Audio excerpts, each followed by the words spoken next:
Doctor ইউনূসের কিন্তু দল করা অনেক দিনের খায়েশ। উনি আগেও একবার ট্রাই করেছিলেন, হয় নাই। এবার একটা সুযোগ পাইছে।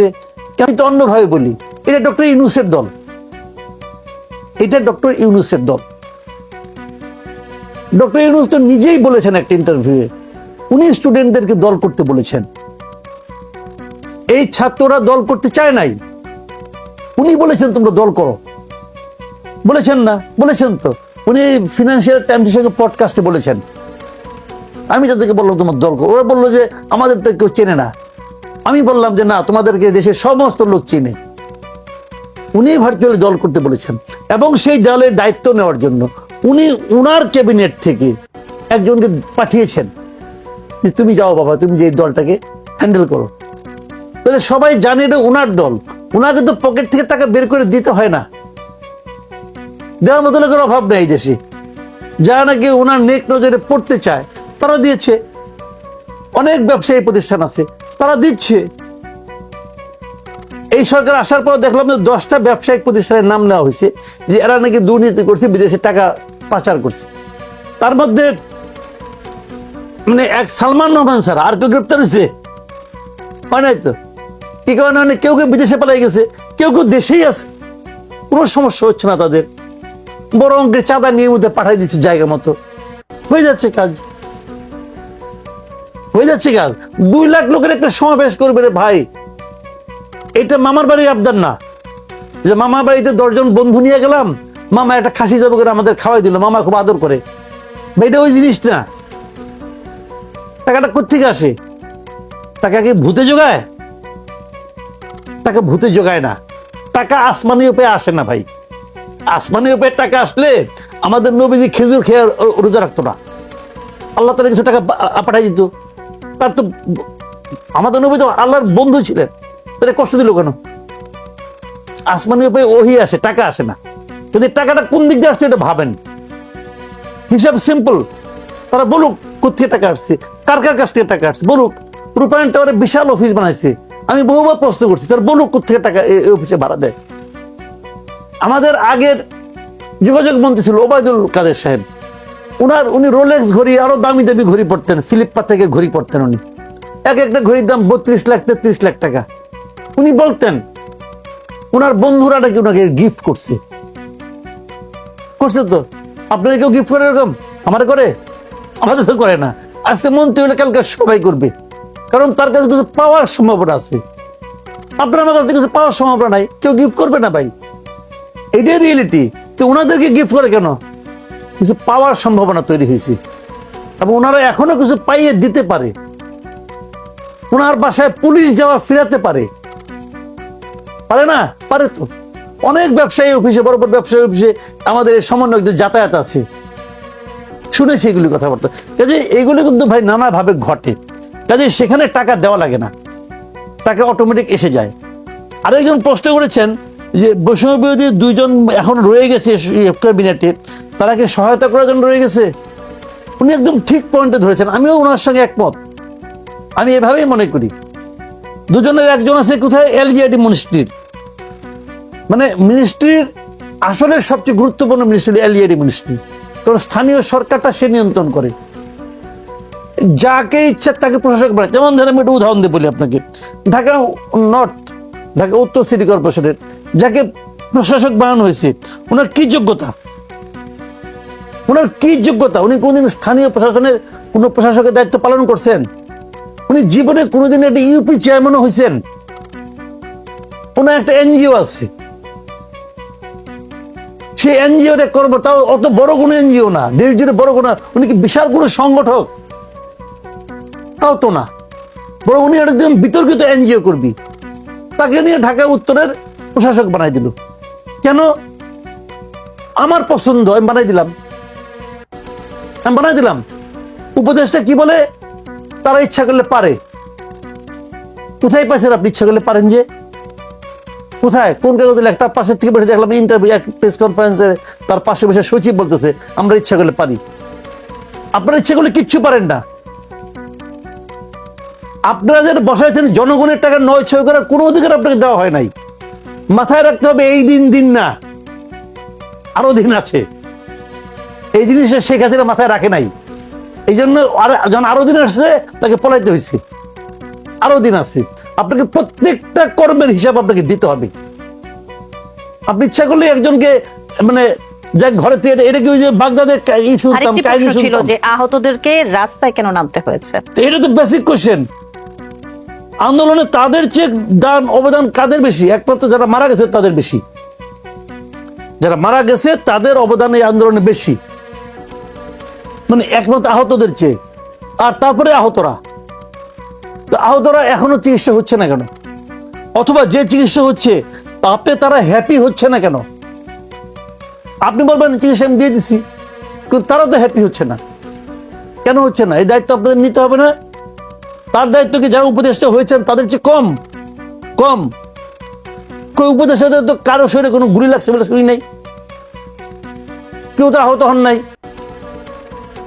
আহত হন নাই তো, এরা তো আহত হয়েছে ভাই।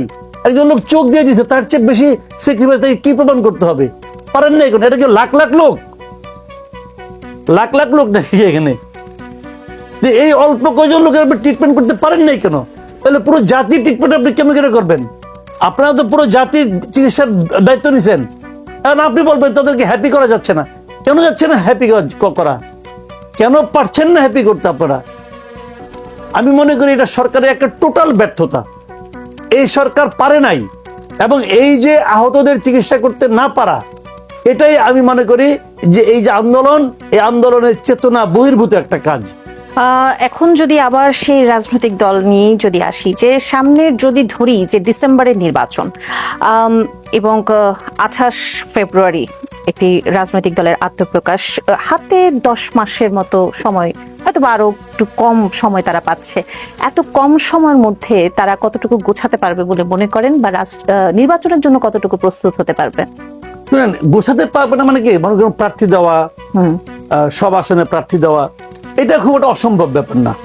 কারণ প্রত্যেকটা উপজেলায় ধরেন আপনার প্রত্যেকটা নির্বাচনী কেন্দ্রে, নির্বাচনী আসনে ওখানে প্রচুর লোক আছে। এরকম দুধের মাছির অভাব বাংলাদেশে কখনো হয় না। দেখেন আপনি 7ই জানুয়ারি ইলেকশনের কথা আপনি ধরেন, ওখানে তৃণমূল বিএনপি একটা প্রার্থী, একটা দল ছিল, বিএনএম একটা দল ছিল, তারা তো অনেক প্রার্থী দিছিল। তারা সারা দেশে অনেক প্রার্থী দিছে না? অনেক প্রার্থী দিছে। পাশ করছে কয়জন? জামানত বাঁচছে কয়জন? জামানত বাঁচাতে পারছে কয়জন? জন্য পায় নাই। যদি প্রার্থী দেওয়া দিতে পারা এবং নির্বাচনে, শুনেন আপনি যত কিছু টাকা পয়সা খরচ করেন না কেন, কোশ্চেনটা হলো যে নির্বাচনে পাবলিকের কাছ থেকে আপনাকে ভোটটা আনতে হবে। যদি নির্বাচনে আপনি কোনো ধরনের ইঞ্জিনিয়ারিং না করেন, যদি নির্বাচনটা অবাধ এবং সুষ্ঠু হয়, যদি জনগণ তার স্বাধীনভাবে ভোটাধিকার প্রয়োগ করতে পারে, যদি এই প্রয়োগকৃত ভোটগুলোকে সঠিকভাবে গোনা হয়, বিচারে আনা হয়, ফলাফল প্রকার যদি অবাধ হয়, সুষ্ঠু হয়, তাহলে দেখবেন এদের স্ট্রেংথ কি। আমি এদের স্ট্রেংথ নিয়ে খুব একটা আশাবাদী না। আমার মনে হয় এদের পরিণতি ওই তৃণমূল বিএনপি, বিএনএম এদের মতোই হবে। আমার মনে হয় না তারা খুব বেশি 2-1টা আসন পাবে কিনা, আমার সন্দেহ। এবার যদি একটু বিএনপি বর্ধিত সভার একটু প্রশ্ন যদি রাখি, যে একদম অর্ধযুগেরও বেশি সময় পর কিন্তু বর্ধিত সভা করলো বিএনপি, এবং বেগম খালেদা জিয়া অনেকটা ফুরফুরে কিন্তু ভার্চুয়ালি তিনি যুক্ত হয়েছেন এবং ঐক্যের ডাক দিয়েছেন। মোটামুটি সবাই কিন্তু ঐক্যের কথা বলছে। এই ঐক্যটা কি আসলে সম্ভব হবে কিনা, বা আজকের বর্ধিত সভা কেমন, যতটুকু খবর আমরা জানতে পেরেছি ততটুকুতে আপনার কেমন মনে হচ্ছে, কতটুকু উজ্জীবিত করবে? না, বর্ধিত সভা তো ভালো। এটা তো অনেকদিন পরে হলো বিএনপির কোনো রাজনৈতিক মানে এটা কি বলবো, রাজনৈতিক বর্ধিত সভা। এটা তো খুবই ভালো। সমস্ত দলের নেতা কর্মীরা এখানে একত্রিত হয়েছেন এবং তারা এটার প্রতি নজর রাখছেন। ভার্চুয়ালি সভাপতি এবং ভারপ্রাপ্ত চেয়ারম্যান দুজনই, চেয়ারম্যান এবং ভারপ্রাপ্ত চেয়ারম্যান দুজনই এখানে উপস্থিত ছিলেন। খালেদা জিয়া অনেকদিন পরে একটা পলিটিক্যাল বক্তব্য দিলেন। এই সবগুলোতে ইতিবাচক, এবং এগুলো দলের যে মনোবল, সেই মনোবলকে চাঙ্গা করবে, কোনো সন্দেহ নাই। এবং তাদের যে জাতীয় ঐক্যের ডাক দেওয়াটা, এই ঐক্যের ডাক দেওয়া সত্ত্বেও তাদের আর কিছু করার না, তার জাতীয় ঐক্যের কথা শুরু থেকেই বলতেছে। এগুলো তো সবই পজিটিভ ব্যাপার আমি মনে করি। এবং আমি মনে করি যে এই ধরনের রাজনৈতিক কর্মকাণ্ড যত বেশি চলবে, তত আমাদের দেশের পলিটিক্যাল এনভায়রনমেন্ট ভালো হবে, মানুষ সচেতন হবে, মানুষ বুঝবে কি করা যায়। কিন্তু আমি মনে করি এই পাশাপাশি এটাও মনে করি যে জাতীয় ঐক্যের এই ধরনের ডাকেই কিন্তু ঐক্য হয়ে যাবে তা কিন্তু নয়। যেমন এই সরকার মানে আগের সরকার পতনের পর, আওয়ামী লীগ সরকার পতনের পর আমরা তো জানি যে সারা দেশের প্রত্যন্ত অঞ্চলে মাঠ পর্যায়ে যতগুলো জায়গায় আওয়ামী লীগের চাঁদাবাজি চলতো, যে যে পকেটে, সব চাঁদাবাজি আগের মতোই আছে, খালি ব্যক্তিটা চেঞ্জ হয়ে গেছে। সব চাঁদাবাজি আগের মতোই আছে, কেবল ব্যক্তিটা চেঞ্জ হয়েছে এবং চাঁদাবাজি কোথাও কোথাও রেট বেড়েছে। কে করছে চাঁদাবাজিগুলো এখন? চেঞ্জ হওয়া ব্যক্তিগুলি কে? বিএনপির লোকজন। আপনি যদি রেশিও করেন 90% বিএনপির লোক, 10% হয়তো জামাত অথবা অন্য কেউ। তো এখন বিএনপি ঐক্যের ডাক দিচ্ছে, তো ওইখানে যে চাঁদাবাজি করে আর যে চাঁদা দেয় তাদের মধ্যে ঐক্য আছে? যে লোক চাঁদা দিতে বাধ্য হচ্ছে আর যে লোক তাদের কাছে চাঁদা নিচ্ছে, বিএনপির যে নেতাটা, এই দুজনের মধ্যে ঐক্য আছে কিনা সেটা বলেন। ঐক্যটা আপনি কার মধ্যে করবেন? আপনার নেতাকর্মীকে আপনি নিয়ন্ত্রণ করতে পারতেছেন? আপনি বিচ্ছিন্ন ভাবে দুই একটা জায়গায় যেগুলো সংবাদে আসতেছে সেগুলো শুনে শুনে আপনি কি করছেন? বহিষ্কার করছেন। আপনার কাছে আমি এটা আশা করি নাই। আপনি এটা বহিষ্কার করে কি করবেন? দেশটা অনেক বড়। আজকে কি হতো, আমি আপনাকে সহজ একটা কথা বলি, আজকে কি করা যেত? আজকে যদি সারা দেশে বিএনপি একটা আহ্বান জানাইতো যে সারা দেশে যেখানে যেখানে যে যত চাঁদাবাজি করছে সমস্ত তথ্য তারা একটা ইমেল অ্যাড্রেস দিয়ে দিত, এই তথ্যগুলো আপনারা ইমেলে আমাদের কাছে পাঠান,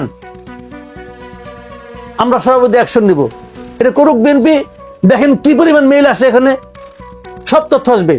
আজকের আধুনিক যুগ, ভারপ্রাপ্ত চেয়ারম্যান ইংল্যান্ডে বসে বসে ভার্চুয়ালি মিটিং করে, সে ভার্চুয়ালি এটা আহ্বান করতে পারতো না? করে না কেন? করে না এই কারণে তারাও জানে লোম বাঁচতে গেলে কম্বল উজাড় হয়ে যাবে। দলের বর্ধিত সভায় যুক্ত হয়ে বিএনপির ভারপ্রাপ্ত চেয়ারম্যান তারেক রহমান বলেছেন, সুষ্ঠু নির্বাচন অনুষ্ঠানের জন্য নিরপেক্ষতাই হচ্ছে অন্তর্বর্তী সরকারের সবচেয়ে বড় পুঁজি। কিন্তু সরকারের নিরপেক্ষতা নিয়ে ইতিমধ্যে জনমনে সন্দেহ, সংশয়ের সৃষ্টি হয়েছে। আসলে সেই সন্দেহের কারণ আপনি দেখছেন কিনা? হ্যাঁ, আমি তো এটা নিয়ে আপনার সাথে একটু আগেও আলাপটা করলাম যে এটা আসলে ডক্টর ইউনূসের সরকার হচ্ছে।